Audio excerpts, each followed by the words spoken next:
Hi guys, welcome back to my YouTube channel. Thank you so much for clicking on this video. I really like to have you guys here. If you are new here, my name is Letabo, and on this platform we shine light on some of Africa's issues. So if you are enjoying this content, please subscribe. But don't just subscribe, also please join the conversation in the comments section and let's become a family. So a few weeks ago, I watched this video and I have to actually admit that I didn't finish watching that video. And here's the reason why. In the introduction line said, Africa is known for its poverty. And immediately I was like, Haibo, are we not known for anything else? Like, are we not known for our amazing dance moves? I know I can't dance, but Africans can dance. And I was like, are we not known perhaps for the unique way in which we tell stories? Are we not known for our beautiful countries? Or, are we not known for our creativity? But unfortunately, that is what the video said, that we are known for our poverty. And although that is not something that one would like to hear, especially about their continent, well, unfortunately, it is true. That is how the world view us. They view us as poverty, and we are treated like the poverty that we come from.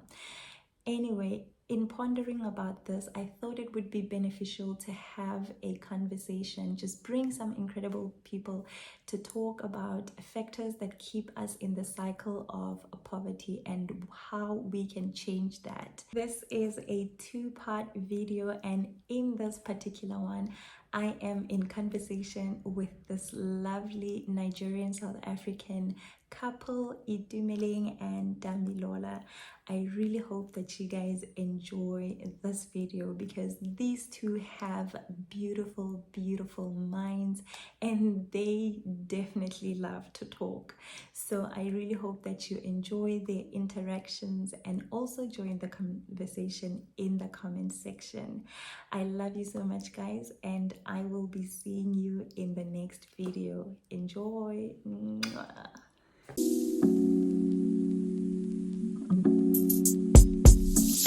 Itumeleng and Jonathan, thank you so much for joining me and for agreeing to do this interview. I am really grateful that you guys are here.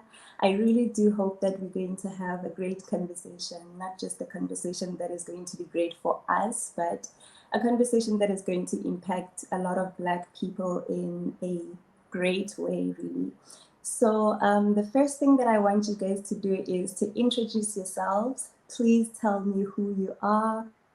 I know Itumeleng because I follow you on TikTok and I have seen that you're quite vocal around issues that Black people around our continent go through and are faced with. But I just want to know a little bit more about the both of you. So please tell us who you are. Well, maybe you should go. Come on, you should have done it first. So, yes, I'm Itumeleng. I was born here, born in Limpopo, raised there. I went through my schooling there. Um, and I think I would describe myself as an individual that is passionate about people development because basically everything that I've ever done in my life has always been around and centered in people development, especially in the Black community. So I launched a program in 2019 that was focused particularly towards students and academic excellence. But over the years, the program has evolved and it's more like a life skills program now. I'm also a financial coach. So basically, breaking the cycle of poverty has always been my number one goal. So I literally run in those circles. That's basically a summary. Great. Well, Jonathan, now that you've opened the floor. yeah. Well, my name is Damilola Jonathan Oladeji. I am a writer and a PhD candidate at the University of Pretoria. I came to South Africa in 2017. Met me in 2019 thereabout, or yeah, it was 2019, late 2019, just before the pandemic. And then it wasn't pandemic love because we weren't like that close during the pandemic, but we were like, friends and all of that. But as at that time, I had been working as a content developer for businesses, SMEs across the world. I largely work with business owners and founders who are looking to, provide a solution that they feel passionate about, and they're looking to give a voice to their aspirations, to their brand, to their products, to their services. So um, usually people struggle with that, especially in a world where expressing oneself is a very difficult venture. You have to navigate so many issues. Aside your own challenges, anyways, with expressing yourself, you also have to consider what the market is, how people receive information about your product, what would make them take action about your product or brand. So that I mean, I loved writing as a hobby, but then I saw that as an opportunity. Being an unemployed graduate myself for a few years after my undergrad, I understood that unemployment is something that, well, we all look to the government and other people to help us fix it. We apply to jobs, we wait for referrals, people should show us where to get a job and things like that. But then I realized, okay, no, I need to fix my own problem and see how I can, but not just about fixing a problem, but actually helping other people in a way that they would want to pay me anyway. So I think that's the thing that also makes me also a little bit in touch with the financial struggles of Black people, because I know I'm not a unique story per se. I'm unique in my own way, but I'm probably the story of several other Africans who have also figured that, okay, without employment, I'm going to be in big trouble, especially where there's black tax, and but then coming to South Africa, I started also a PhD. I started with a master's. I completed the master's in 2020, and then I'm completing my PhD currently. I'm just waiting for results, anyways. So I think that's a summary. And I met Tumi in 20. I mean, we got married this year. Let's just say this year. So Let's just say this year. yeah, because it's been like the whole year. It's been the whole year. We had like two weddings. So yeah. Ah, that's nice. Anyway, congratulations. Mm. Um, Great. I love the fact that both of you are very you're very passionate about people and helping the Black community. And another thing that I really like about you guys is the fact that you are like a representation. Well, for my channel at least, you are like a representation of two African countries. Um, Jonathan, you come from Nigeria, and you come from South Africa. And although these two countries are like some of the countries that have like the biggest economies in Africa, the unemployment, or rather the poverty rates, are shocking and they are really disheartening. According to you, what would you say that are like contributing factors to the poverty in Africa? I mean, yes, we can focus on Nigeria and South Africa, but it is a story of a continent, really, much more than a story of South Africa or a story of Nigeria or Zimbabwe, you know what I mean? And I know you guys have already, Damilola, you have touched on unemployment already and black tax, but please expand on that. Yeah. So I think maybe I would just start by, because there are a lot of things that contribute to the poverty that we see in the country. We could look at the global scale where we are globally, and we could also look at where we are as a nation. But most of our problems really starts with us, right, as individuals, and that's one of the reasons why I even basically turned my whole program into a life skills program, because I realized that if we don't have access to information about what is going on in the world, then we wouldn't know how to basically feed ourselves in the grand scheme of things that would then help us move away from some of these things that are plaguing a nation. But the biggest contributor to, should I say, poverty is basically the mindsets that we have. I do not believe that the whole of South Africa is equally, it's equal as it stands. And he can speak for the case of Nigeria. But what happens is, when I speak to kids here in Pretoria and I go to Limpopo and speak to kids, you can see the differences in how we view the world, how we view ourselves as well. So I think maybe it starts with that, and we can then progress and make it conversational, I think. Hmm. I think I agree that differing worldviews contribute to how poor or rich communities are. But I would like to take an angle of my own work with Africans, because as much as I've worked with um, other people from other races, Europeans, Asians, and so on, I also have worked with Africans, and there are some things I can pick up from my own journey that I would say these are the reasons why we remain poor. I won't consider myself rich, and I can identify some of the reasons why I think I'm not rich from the kind of work I've done. Why is it that I struggled when I first started my business to be able to place a value on the work I was doing? Hmm. First of all, a lot of us do not appreciate services. Oh. Um, a lot of families are entitled to the service of one another, and we are not then placing value on them as work done.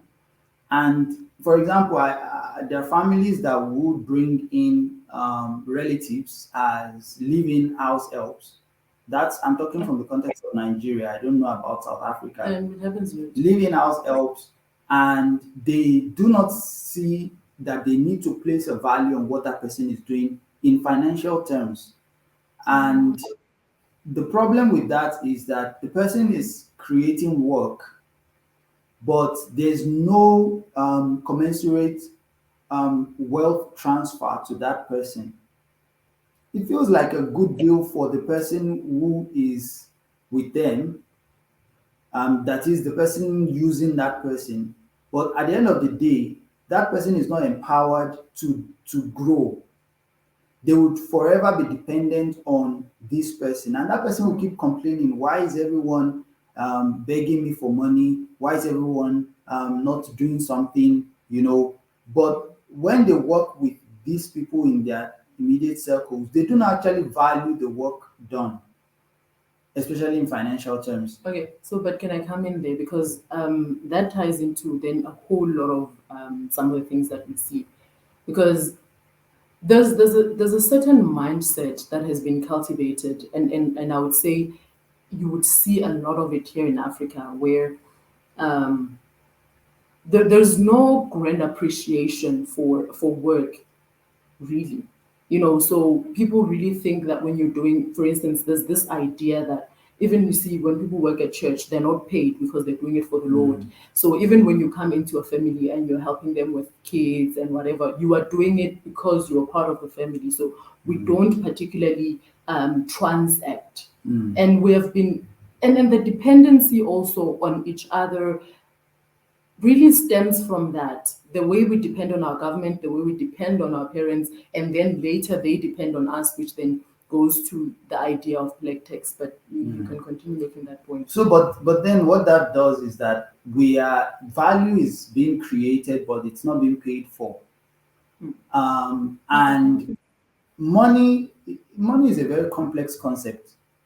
But one of the core lessons we can learn about how money works is that money is a store of value.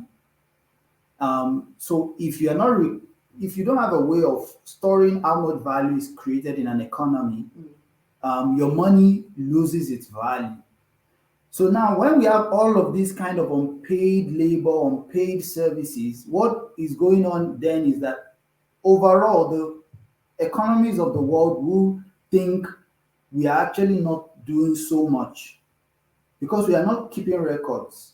We are not formalizing these systems. For example, the moment you formalize in-house helps as a work, there is now a value for that career or that kind of business on the global scale, and it is attached to that country, saying this country has this amount of people doing this kind of service, and this is how much they're generating yearly from this service.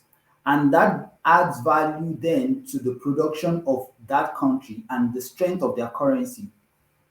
Now, it's a whole complex concept, but I don't want to go far into that. So, but just get that idea that just the fact that we do not appreciate financial transactions, as she put it, is one of the reasons why we will remain poor. Because even I, then, as an unemployed person, it's difficult for me to have conversations with people about a service Your I'm service that you are creating. offering, yeah. Because now, when I want to offer a service to people, they're like, "Can't I mean you love doing it? It's your hobby. You enjoy doing it. Why don't you just do it for free? I mean, I need this thing, but you're good at it. Why not just do it? I mean, you enjoy doing it, isn't it?" But to also add on to that, because I feel there's a great disparity also between passion and career. And because we have created that divergence that separate, like that passion and career as separate entities, it's the same reason why parents would also tell you if you are passionate about music and stuff like that, they were like, no, that's your passion. You can sing while you're cleaning, but go and study to be a doctor learn a and career. stuff like that. So that basic understanding also that you can still make your passion a career, you can still live out of it. So we still haven't really moved from that mindset that sort of appreciates that you can actually earn from what is inside of you. And I think maybe we'll speak about it later. That the reason, one of the other reasons, and I think you even saw it in schools when we were in school, you would see these kids that were good in soccer. They would not even appreciate it. They would just go to practice once in a while because it's like, yeah, so what? I'm good, clap for me, and then they move on. They don't see that as a possible career path. They don't see that as something they could actually earn a living out of because parents don't recognize that that is something that people can actually live off of. And that kind of and I think in the case of South Africa, I don't know what is happening in Nigeria, but in the case of South Africa, because of the separation between the races, when you look at this other race, you see that they actually have that appreciation for talent. They have that appreciation for gifts because they nurtured them and they literally took them serious. When you look at the Bantu education in the age of apartheid, what you see is they didn't take sports seriously.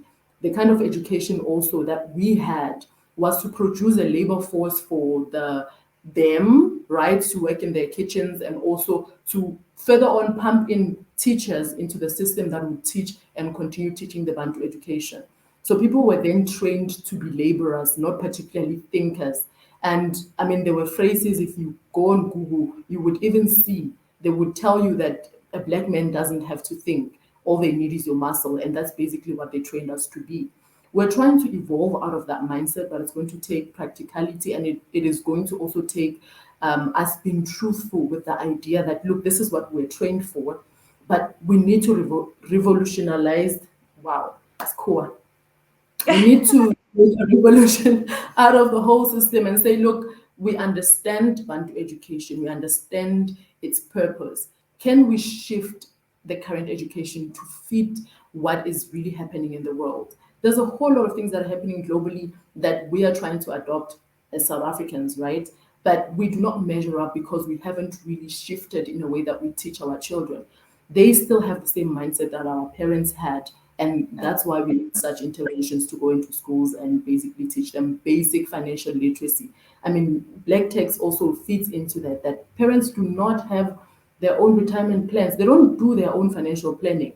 When they give birth to you, you are their financial plan, you are their financial security. It's those kind of things that then, I mean, imagine you are born into a family and then already you have to take a responsibility to raise everyone else because nobody has anything. And the families that he was talking about that don't see the value in actually house helps, if you look at rich families, they actually pay house helps. There are agencies that ship house helps from all over Africa, and people with proper documents and actually working. But because we cannot afford to pay those, right? We get mangwani, we get our little kids that has just dropped out of school because of all other reasons, and that's basically it. But I also think in South Africa also the government is a huge part of the reason why we are here. They are part of the reasons why the poverty is festering in the country. They are creating a mentality of dependence. They literally, if you look at the political rallies, when they campaign, they tell people, we're going to take care of you. We're going to do this for you. We're going to look at the RDP system. You look at the grants. They are telling people, what we are going to do these things for you. And then people become complacent and they depend on the government for those things, right? Because the government's mandate, as far as I see it, is just to stay in power and not basically develop anything. But that's just my opinion. Hmm. Wow. Oh, You said a lot of things. I really well, yeah, hey, But it's I'm not just about sitting literacy. here and and thinking of everything else, like everything that you said, and like I'm picking like different concept of like why we are here really, and like I think one of the things that just like is a thread that is holding everything else is first of all the mindset of um us, the poor, and the mindset of those that have, but are not appreciating what we do. But also something else that I really love that you guys that you touched on briefly is how like we do not give other careers a chance. We do not think that passions can be turned into careers. And do you think that it's possible that our people have been poor for so long also that they have never really seen certain things that people do as careers because they've been told to be a doctor you're going to be rich, so you can't waste time on singing, they've been told that to be an engineer, you're going to make a career and actually be successful. So you cannot spend time on doing makeup, for example. Do you think that also contributes to why we cannot turn our passions as careers? I think there's different ways to look at it, but I'm going to start from here. You Yeah. remember the whole saga with Little Mermaid, where she was played by a black person?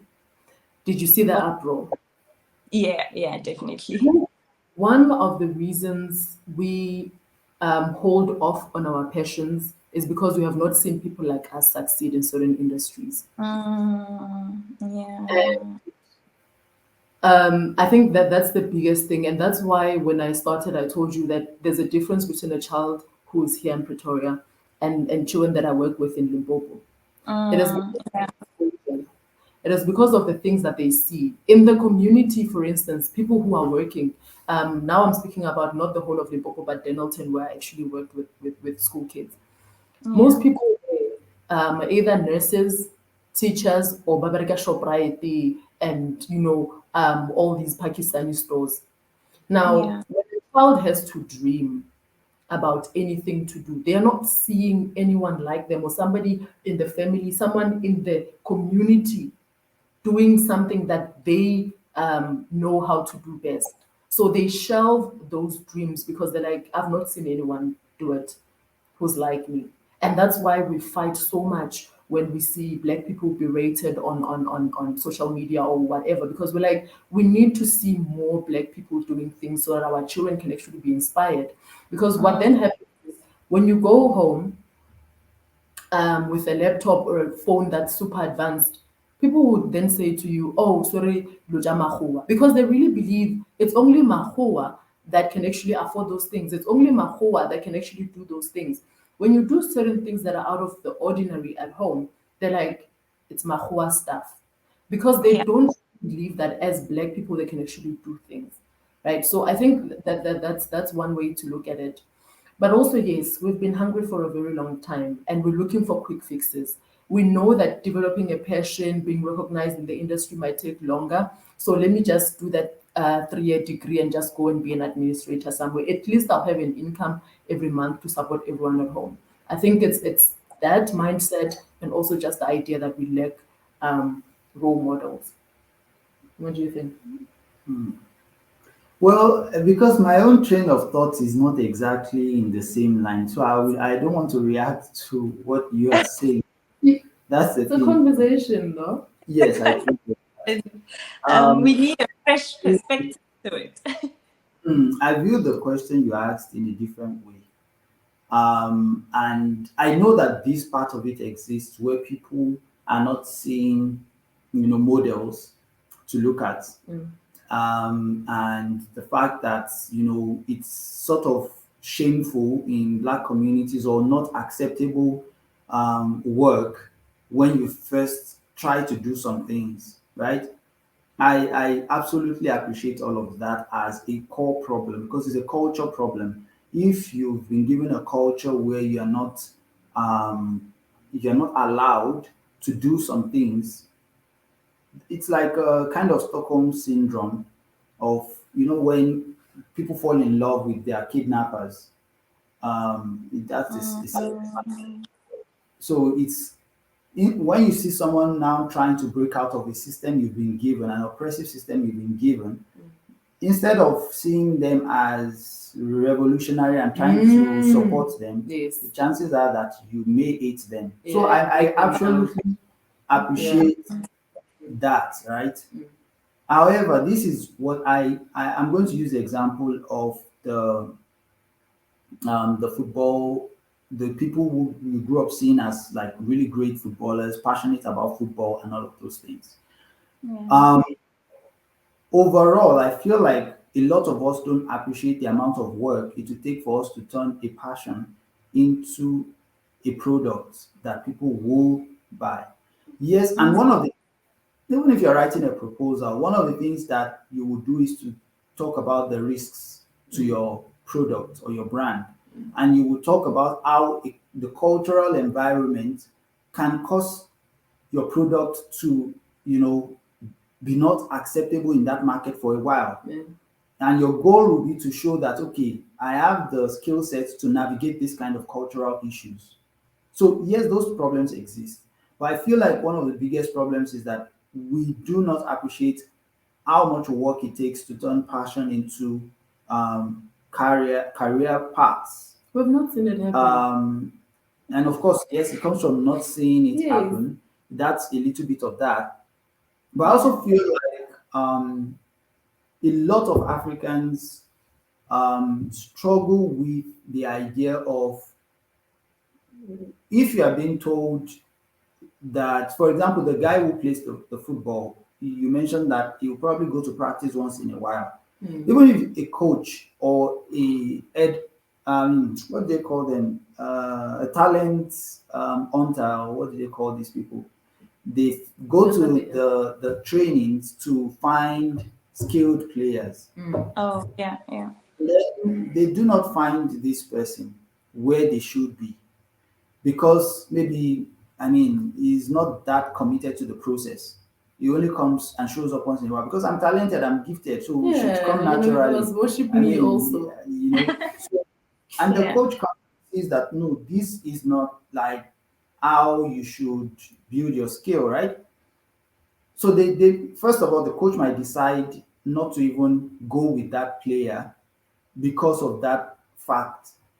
Another coach might say, okay, I see that this person has some cultural challenges that makes them that has given them some habits that would not allow them succeed. So, but I'm going to help them like start to learn the habits and methods by which they can now turn their passion into a career, right? Um, Usually, um, who is the person that will most likely be that coach? Probably let's even say it's a white person. Sorry, I don't know if I should not, I don't know if I should use those words and all of that, but No, I'm it's just saying okay. in the Yeah. black community in South Africa, for example, there's already tension between those who are already where we think we should be going and where we are. So let's say one of such groups says, okay, let's see how we can transfer these skills. And we don't even believe that they are trying to do that. That's another thing. There's a suspicion when someone Why not? comes and says, I want to do this for the black Why? community, they're like, why? What's going on? Are you really here or You you're know, just trying to get some information, that What kind of thing. get out of Now, this? exactly, what are you getting out of this? So there's that suspicion. But then rightfully rightfully so. so, but then it also gets to a point where it now deters progress. Of Because course. now here's an opportunity for this football player. Mm. Instead of introspection and him saying, okay, this person knows something I do not know, he Yeah. is rather now looking at the bigger picture of the enmity across races, across communities. And we shouldn't ignore those things, no. But we shouldn't let them also rule our interactions. When we meet people who then offer help, we may need also to have some way of healing ourselves enough for us to be able to receive help or to receive guidance. I'll use myself as an example again. When I just started out as a writer, a content developer, I was having issues with a lot of my clients. Several kinds of I still have issues with them now, but they're not the same issues. But I had some very peculiar issues with my clients at that stage of my work. And there were people who looked like my clients who would reach out to me and try to, advise me because they were on the same level. Probably they understood the mindset of the people I was working with better than I did because I was not those people, right? So they were trying to, advise me to let me know that, okay, if you treat your work this way, or if you change the way your services are packaged, you will get more from your work than you were doing before. And I had a choice. I could look at them and say, oh, you are coming from a place of privilege. That's why you're telling me this. It's because life is so easy for you. That's why you're telling me all of this. I can see that you're better off than me. That's why you're telling me all of this. Right? I had all of those choices. But then I had another choice as well. I could put aside my ego and say, okay, this person is saying something and it's going to help me to figure out what it is I'm dealing with here. And which is what I did eventually. And that was even where I met one of my closest mentors who started to tell me how they believe that business is run. And in changing little things here and there, my passion started to look more like a service than just a passion or hobby, especially to the people watching me. And that's Mm, another thing. We do not necessarily know how much of what we do influences the way we attract people, the kind of people we attract to ourselves as Africans, as unemployed people, the way we talk about ourselves, about our business, about our passion. There's a difference between I enjoy writing a lot and hey, I help businesses solve a specific problem with my writing. They are two yeah. different things. I enjoy writing is very generic, it's very open to interpretation. Anyone can decide because you love writing, they will give you something to write because you enjoy it. And I have a process by which I solve problems for businesses as a writer, and there is a fee attached to it, and consistently projecting that. Now, if we do not develop the skill sets to actually then design our passion into products, and we are not willing to learn that from those who have already designed the products we are using currently, because we are using products already, even without being there yet. There are people who have created the current products we are using. They are the ones employing people. They are the ones building businesses around the world. So, and we all agree that these people often are, they're not the same as us often. They are usually the other side. They look different. And it raises a lot of, will I say, antagonism. Like we fight such people by default. So, but I think you want to say something. So let me just summarize. So, but the summary is this: that the person who is going to transfer the skills for us to start turning passion to profit is probably not going to come to us in a way that we are comfortable with. It's very unlikely, because this person is an image of what we ourselves want to be. And sometimes when you see the image of what you want to be, the chances is it's just a thing. People get frustrated by that. It frustrates them, and they won't listen to that person. They wouldn't receive the message. It's difficult, but that's what's going to happen in most cases. So I think that's a major problem for, yeah. No, so I just wanted to touch on a couple of things that you were mentioning, especially with the racial tension. And the sentiment has always been forgive and forget. And look, forgive and forget is a really good concept to teach somebody who probably has, what do they call this forgetful sickness? Is it insomnia or amnesia? Short memory loss. Whatever it is, or dementia. Amnesia. It's a share at the end, Oxalai. Because what we see in, especially in South Africa, babe, the biggest challenge isn't particularly that we do not want to let go of a grudge on something that was done to us. People are displeased, wounded, hurt by the things that keep happening. The racism in South Africa is still quite rife. The problems with the apartheid system are still embedded in the fabric of the world we live in currently.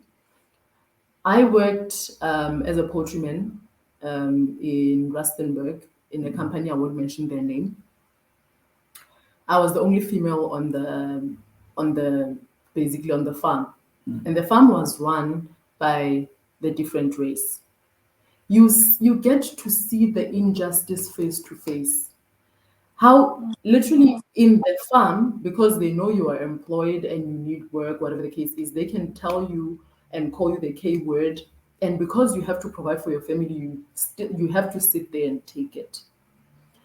When you go into the corporate world, when you look at the CEOs, all of these other people with top positions are the other race. And you still have somebody, and I think that's one of the biggest conversations that South Africans really need to have, because people have started having these conversations on TikTok.